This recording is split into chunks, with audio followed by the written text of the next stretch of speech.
मैं उनमें जाना नहीं चाहता। जिसको जिसको समर्थन करना है करे, विरोध करना है करे, हमसे कोई लेना देना नहीं है।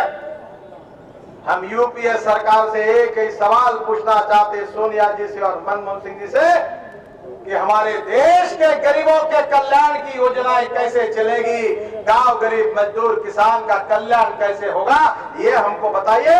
इसके लिए हमको जवाब दीजिए। यही एक ही हमारा सवाल उनके सामने है। बहनों और भाइयों, हमारी राज्य सरकार गरीबों के हितों में काम कर रही है।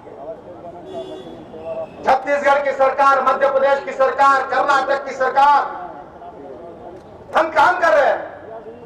ये बोर्ड लगा हुआ है डॉक्टर साहिब सिंह वर्मा का, जो हमारे श्रम मंत्री थे अटल जी के सरकार में, और वाजपेयी जी के कैबिनेट मीटिंग में जिस प्रोजेक्ट को मंजूरी मिली थी 25 दिसंबर 2003 को अटल जी के जन्मदिन के ऊपर योजना का शुभारंभ किया गया था, और जिसमें अटल जी ने कहा था कि असंगठित क्षेत्र के ये पूरे कामगारों को, श्रमिकों को हम सामाजिक सुरक्षा कार्ड का वितरण करेंगे।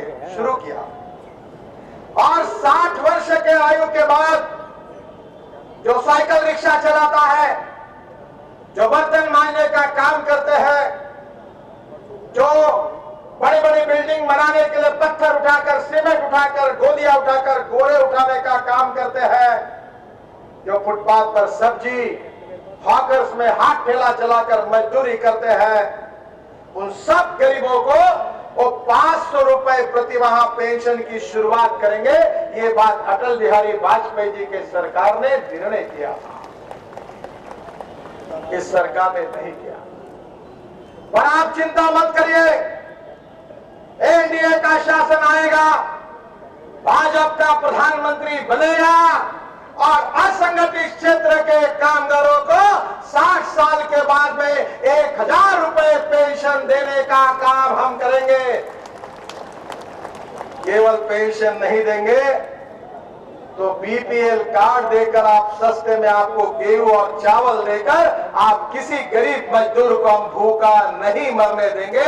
ये वचन मैं आपको देना चाहता हूं। बहनों और भाइयों, शिक्षा, स्वास्थ्य, सेवा, डॉक्टर जोशी जी मंत्री थे। आज क्या मुझे बताइए, आईएएस ऑफिसर का लड़का आईएएस ऑफिसर बन रहा है, नेताओं के लड़के नेता बन रहे हैं, इंजीनियर का लड़का इंजीनियर बन रहा है, डॉक्टर का लड़का डॉक्टर बन रहा है, टीचर का लड़का टीचर बन रहा है, प्रोफेसर का लड़का प्रोफेसर बन रहा है। तो क्या साइकिल रिक्शा चलाने वाले का लड़का क्या साइकिल रिक्शा चलाए? क्या मजदूरों में बोरे उठाने वाला जो मजदूर है उसका लड़का बोरे उठाने का काम करे? ये नहीं होगा। पंडित दीनदयाल उपाध्याय जी का अंत्योदय का विचार हमारा मिशन है।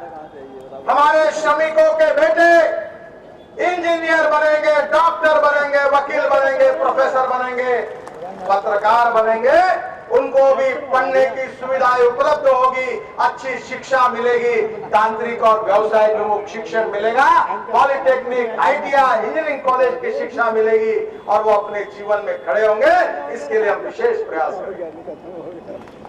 बहनों और भाइयों, आज शिक्षा जो है वो कौशलों के आधार पर होनी चाहिए।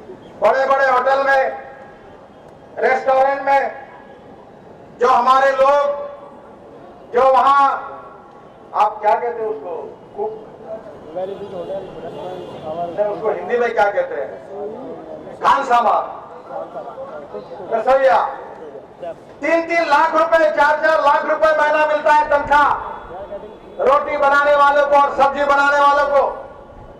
अगर हम सही प्रशिक्षित करेंगे तो मैं जब फॉरेन में जाता हूं तो अनेक देशों में, केरला में, हर होटल में मुझे उत्तराखंड के, हिमाचल प्रदेश के, पंजाब के अनेक नौजवान डॉलर में 50-50 हजार रुपए डॉलर महीने की कमाई करते हैं, उनको रोजगार मिला है, जो अनेक मजदूरों के लड़के हैं।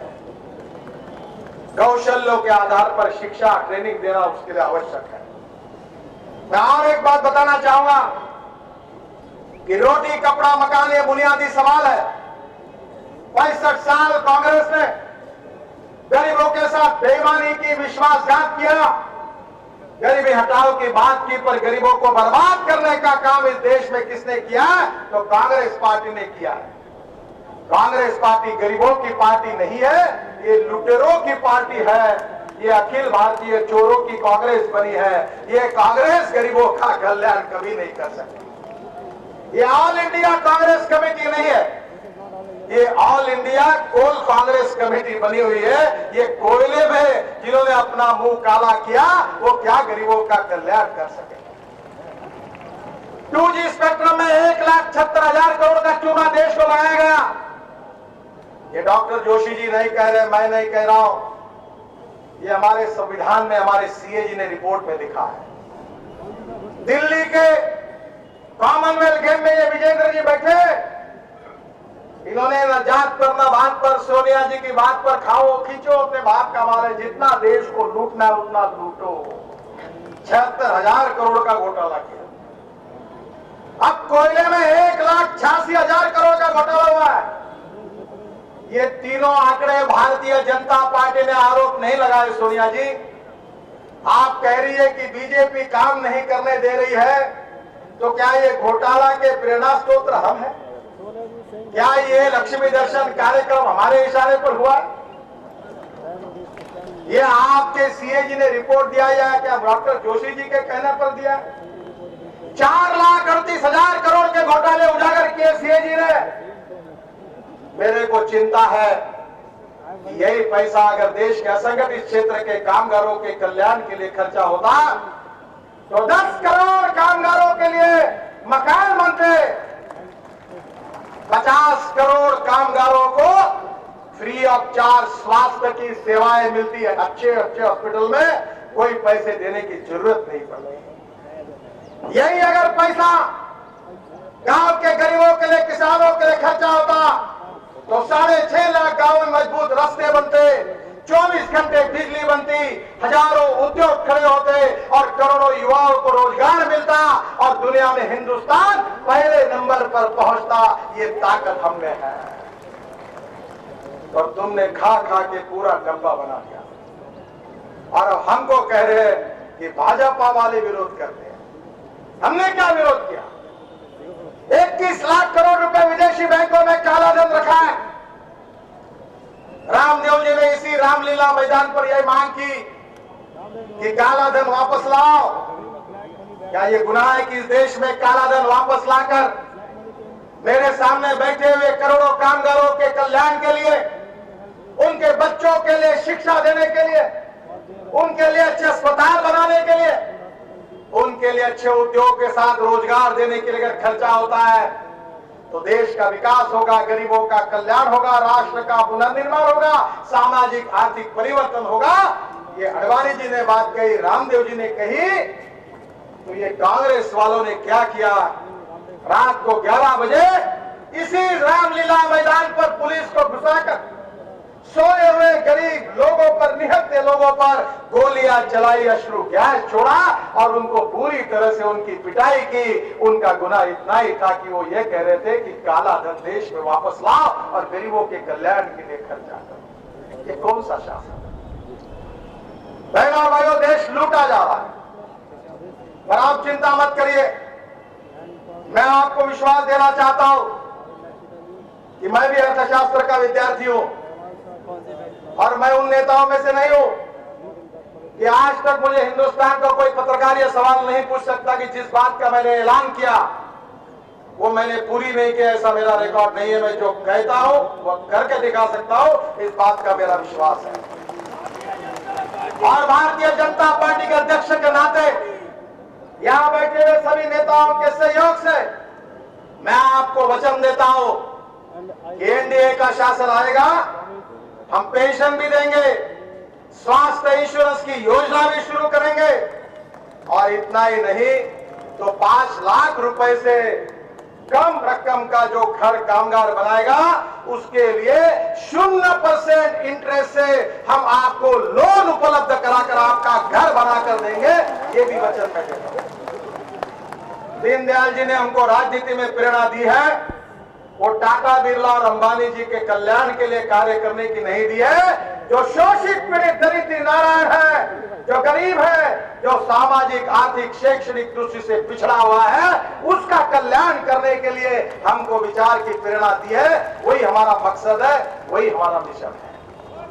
हम देश के भविष्य को बदलना चाहते हैं, देश के तकदीर को बदलना चाहते हैं। और इसलिए मैं पूरे विश्वास के साथ कहना चाहता हूं कि भारतीय जनता पार्टी के बारे में गलत प्रचार किया जाता है। हमारे लाल बावटे वालों को लगता है कि ये जो श्रमिक है उनकी मोनोपोली है।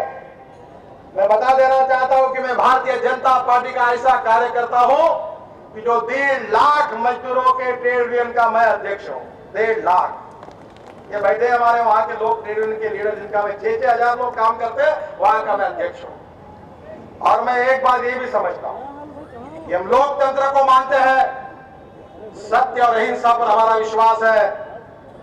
हम कोई आतंकवाद का, हिंसा का कभी समर्थन नहीं करते।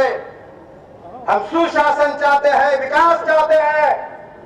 और उसके साथ साथ अगर हमसे टेढ़ी चाल से कोई आता है तो ईंट का जवाब पत्थर से भी देना जानते हैं।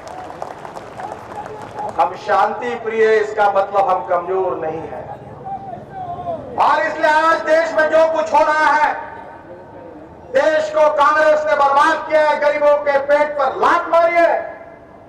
ये वॉलमार्ट आवाज है जिसका वर्णन अभी डॉक्टर जोशी जी ने किया कि 80,000 आइटम जो है वॉलमार्ट में से 70,000 चाइना से आए हैं। तो फुटपाथ पर जो पानी पूरी बेचेगा वो कौन खाएगा? उधर तो वॉलमार्ट में पानी पूरी मिलेगी, मिठाई वॉलमार्ट में मिलेगी, कपड़े वॉलमार्ट में मिलेंगे, सब्जी वॉलमार्ट में मिलेगी, मटन सब।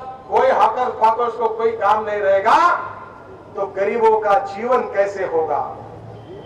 सोनिया जी, इंदिरा जी के गरीबी हटाओ का यही फॉर्मूला है क्या? राजीव गांधी जी ने गरीबी हटाओ का फॉर्मूला यही दिया है क्या कि गरीबी नहीं हट सकती तो गरीबों को पूरा समाप्त कर दो, उखाड़ कर फेंक दो और उनको पूरा सत्यानाश कर दो, इन्हें गरीबी जिंदे ही नहीं रहेंगे तो गरीबी हट जाएगी। यह कांग्रेस पार्टी का फॉर्मूला है क्या? आप चिंता मत करिए, भारतीय जनता पार्टी आपके साथ खड़ी है। ये गलत प्रचार किया जाता है कि भारतीय जनता पार्टी व्यापारियों की पार्टी है, उच्च जातियों की पार्टी है। भारतीय जनता पार्टी सामाजिक सद्भाव, जात, पंथ, धर्म, भाषा के आधार पर की राजनीति नहीं करना चाहती है। सबको समान मौका मिलेगा, विकास का अवसर होगा, सामाजिक और आर्थिक न्याय होगा, विषमता को समाप्त कर देंगे और सामाजिक आर्थिक न्याय की लड़ाई लड़ेंगे। यही दीनदयाल उपाध्याय जी का अंत्योदय का विचार हमारा प्रेरणा। राष्ट्रवाद ये हमारा आत्मा है, सुशासन और विकास ये हमारा मिशन है। और दीनदयाल जी का अंत्योदय का विचार, सामाजिक आर्थिक चिंतन, ये हमारा मिशन है, हमारा उद्देश्य है। हम उसी के लिए काम कर रहे हैं। और इसलिए भारतीय जनता पार्टी अगर है तो गरीबों की पार्टी है, गांव गरीब मजदूर किसान की पार्टी है, असंगठित क्षेत्र में काम करने वाले, साइकिल रिक्शा चलाने वाले, ऑटो रिक्शा चलाने वाले, टैक्सी चलाने वाले, हॉकर्स करके फुटपाथ पर सब्जी कपड़े बेचने वाले और होटल में बर्तन मांजने वाले, उन गरीब कामगारों की भारतीय जनता पार्टी है। यही बात मैं आपको कहना चाहता हूं।